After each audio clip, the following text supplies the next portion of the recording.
हवेली के पास पहुंचते ही गाड़ी बंद पड़ जाती है। उदित, अरे अब इसे क्या हुआ?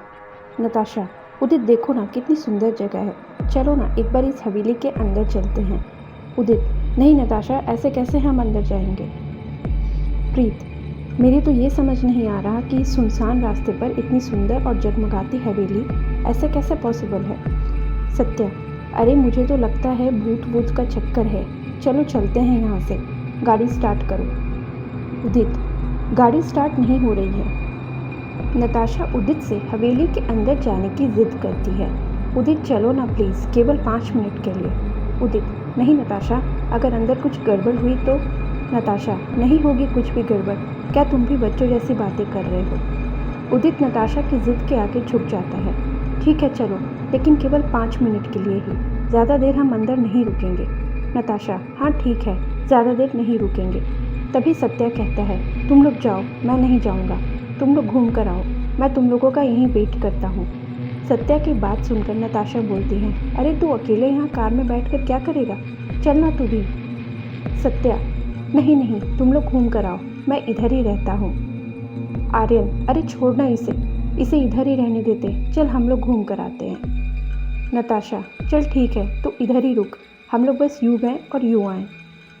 उदित, नताशा, आर्यन और प्रीत गाड़ी से नीचे उतरते हैं और हवेली की तरफ बढ़ते हैं। तभी सत्या पीछे से आवाज़ लगाता है, जल्दी आना। सत्या की आवाज़ सुनकर नताशा पीछे मुड़कर जवाब देती है, हाँ हाँ ठीक है। सभी धीरे धीरे हवेली की ओर बढ़ते हैं। हवेली की ओर निहारती हुई प्रीत बोलती है, इस हवेली को देखकर, तुम लोगों को देखकर ऐसा नहीं लग रहा जैसे कोई भ्रम हो? प्रीत की बात सुनकर आर्यन प्रीत को चिढ़ाता हुआ बोलता है, हो गई इस मैडम की फिलॉसफी शुरू। अरे क्या भ्रम होगा, तू भी ना कुछ भी बोलती है। और सभी हंसने लगते हैं। सभी को हंसता हुआ देखकर प्रीत बोलती है, क्या यार तुम लोग मुझ पर हंसो मत, मैं सही बोल रही हूँ। ध्यान से देखो इस हवेली को, कोई हवेली इतनी भी खूबसूरत हो सकती है क्या? आज तक हमने ऐसी खूबसूरती कहीं नहीं देखी होगी। प्रीत की बात सुनकर नताशा बोलती है, चलना बस अब हो गया, बाहर की खूबसूरती देख ली, अब थोड़ी अंदर की भी देखते हैं। इतना कहकर सब हंसते हुए हवेली के अंदर प्रवेश करते हैं।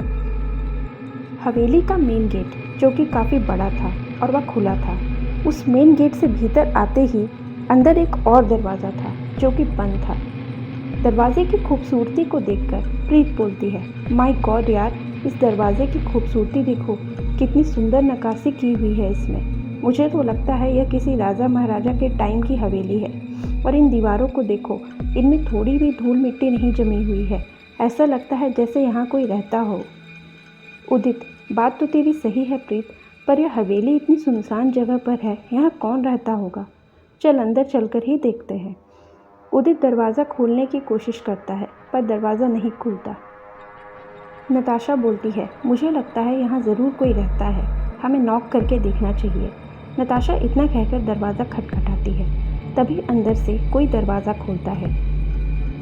दरवाज़ा खोलने वाली एक वृद्ध महिला थी, जिसका हुलिया ही कुछ ऐसा था कि उसे देखकर सभी चौंक जाते हैं। सफ़ेद खुले बाल, बड़ी बड़ी आँखें, चेहरे पर झुर्रियाँ और तन पर बिल्कुल सफ़ेद साड़ी। सभी को देखकर महिला पूछती है, कौन हो तुम लोग और यहाँ क्यों आए हो? नताशा जवाब देती है, जी हम लोग इधर से गुजर रहे थे कि हमारी गाड़ी यहाँ बंद पड़ गई और हमारी नज़र इस हवेली पर पड़ी। इसकी खूबसूरती देखकर हम खुद को रोक नहीं पाए, बस हम हवेली घूमने आए हैं, हम बस थोड़ी ही देर रुकेंगे फिर चले जाएंगे, क्या हम अंदर आ सकते हैं? महिला, हाँ आ जाओ। सभी हवेली के भीतर आते हैं।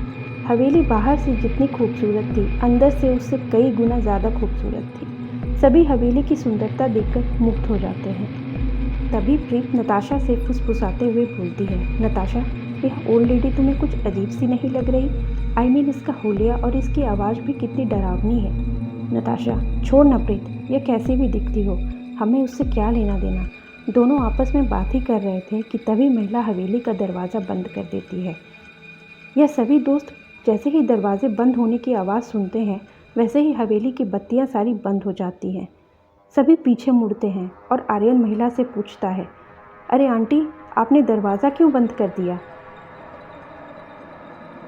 हवेली में रहने वाली उस महिला ने आखिर दरवाज़ा क्यों बंद किया, और आगे हवेली के अंदर और क्या क्या होगा, यह जानने के लिए जुड़े रहिए इस कहानी के अगले भाग के साथ, जो कि आएगी अगले गुरुवार दोपहर 4 बजे।